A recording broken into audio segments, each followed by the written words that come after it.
Things may look all rosy and I may seem to have it all figured out. But the truth is, there are some things I regret about becoming a coach. And in this video, I'm going to be sharing with you 7 things I regret about becoming a coach. Let's go.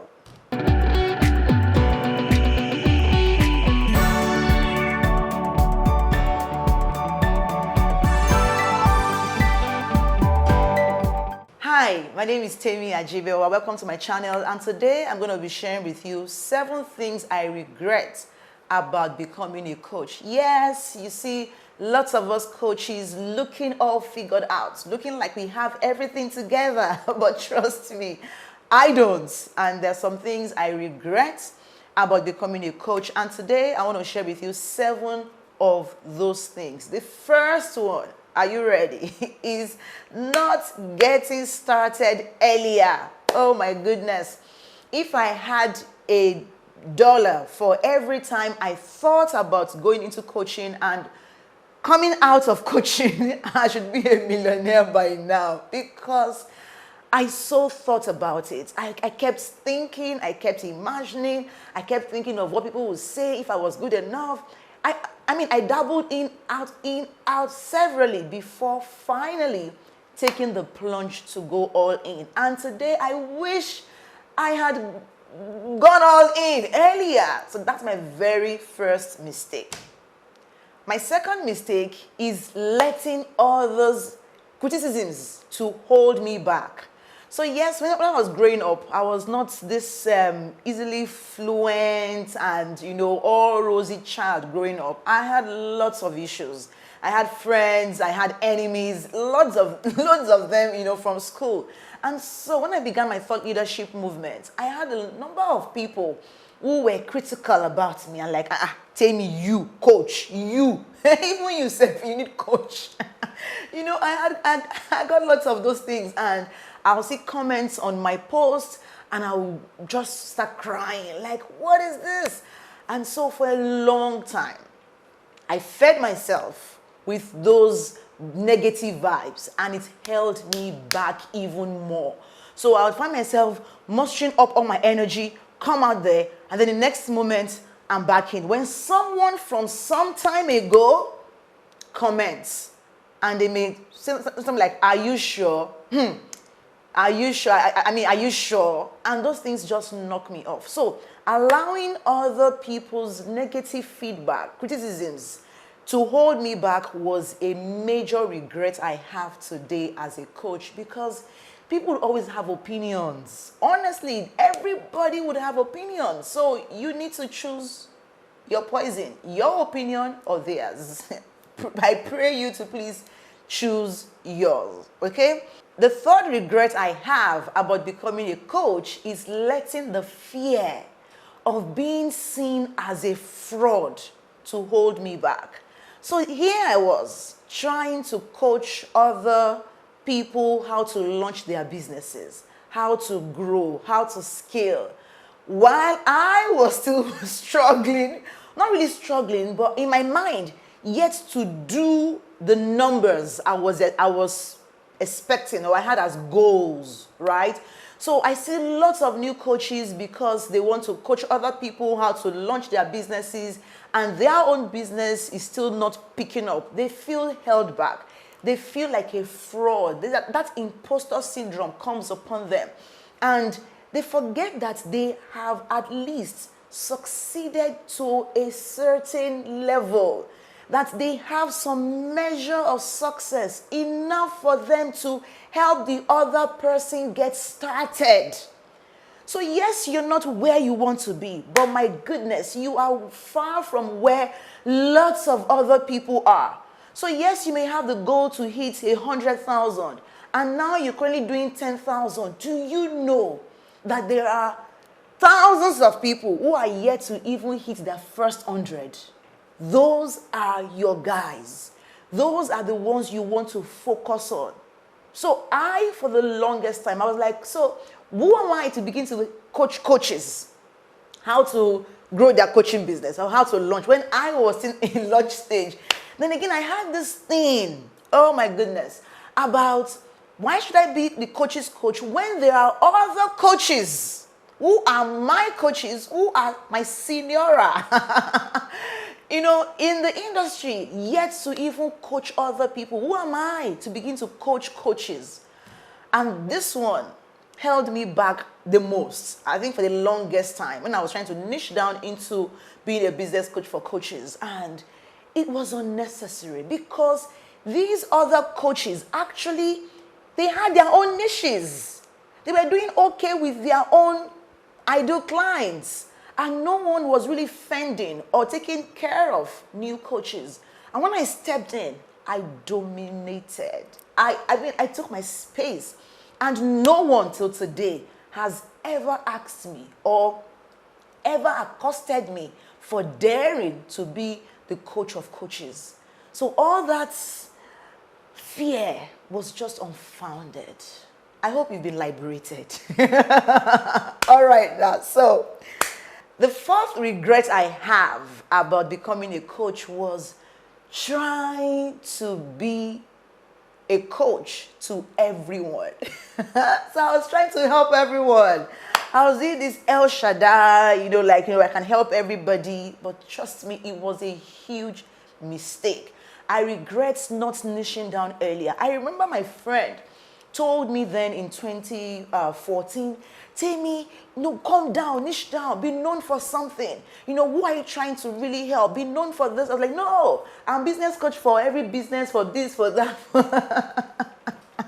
And so I would have products that were fit only to service-based businesses. And product-based businesses would come to me and I could not help them.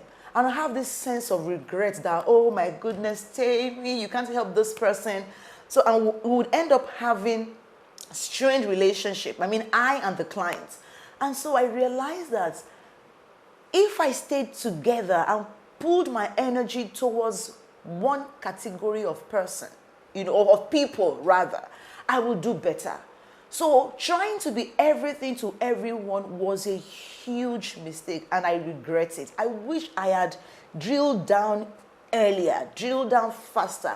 And if you're trying to find what you should niche on, I have a video here that you should absolutely watch. It tells you how to niche down as a newbie coach. So check it out. It'll be here or in the description box, okay? Now, by the way, are you finding this video valuable?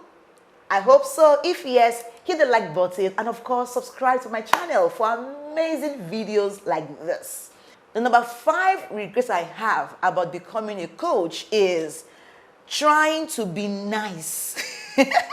I know that sounds a bit cheesy, but yes, trying to be nice here means I was being ridiculous with my discounts. So I'll say something is $100, but you can get it at 50% discount.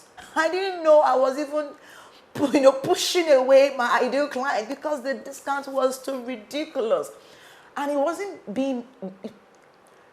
me being nice, actually. It was out of fear.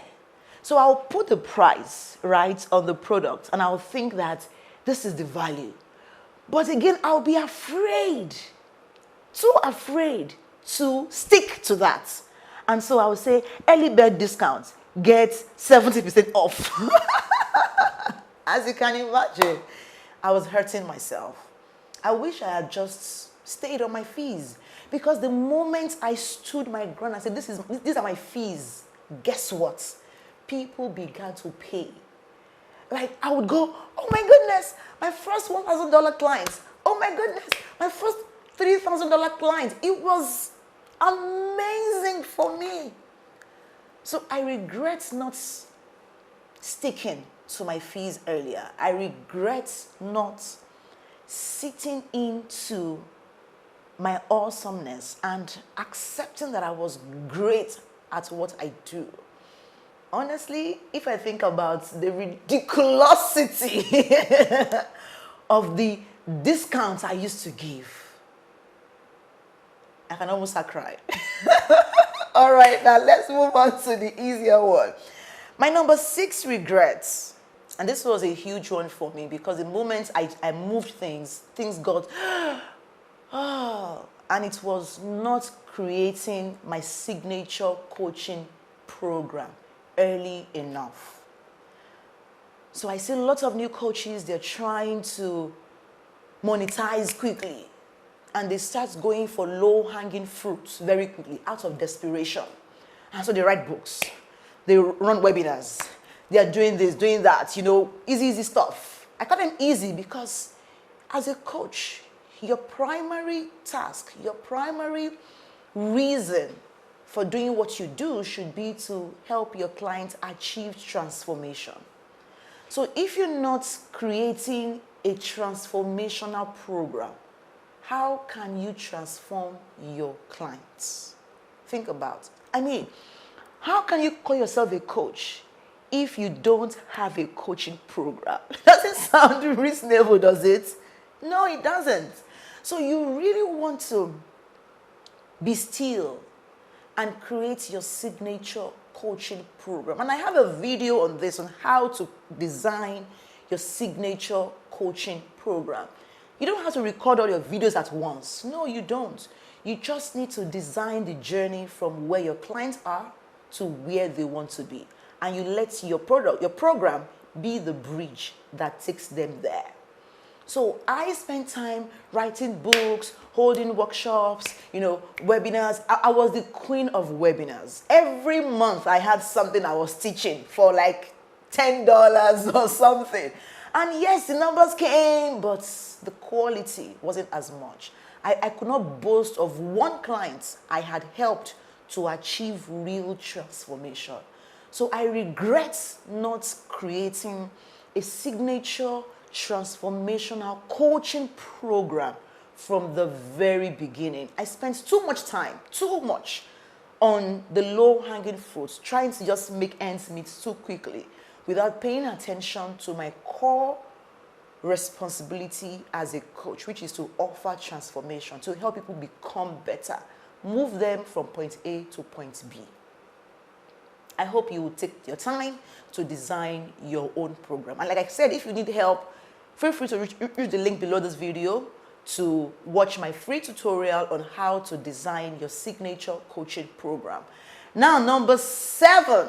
My number 7 regrets about becoming a coach is not learning nor getting great at holding sales conversations. Gosh, if I think of how much I close in sales these days in my sales conversations, I regret not starting earlier. I was just too shy. I was shy, confused, afraid of being rejected, that I did not hold sales calls. So I would shy away from inviting people to join my program on a call, on a Zoom call. And I regret not getting on this earlier, because today I have about 50% conversion rate, which means out of every 2 persons I speak with, 1 person buys. Out of every 10, at least 5 would convert. So I regret not learning how to hold a sales conversation earlier. Not learning, being afraid of rejection, not getting great at it. I regret this, because the moment I was able to design my signature coaching program, I didn't even need to launch it all out there. I only had to invite people privately to be on a call with me. And on those calls, I closed them easily, actually. I think I have a video also on how to hold sales conversations. So check the description below for a link to that video. I hope that this video has been of great value to you. If it has, please leave me a comment. Do like, subscribe, and you can also book a session with me. The link is in the description. Other resources, my free tutorials on how to attract and convert clients are all in the description. Feel free to check them out and click all the links clickable.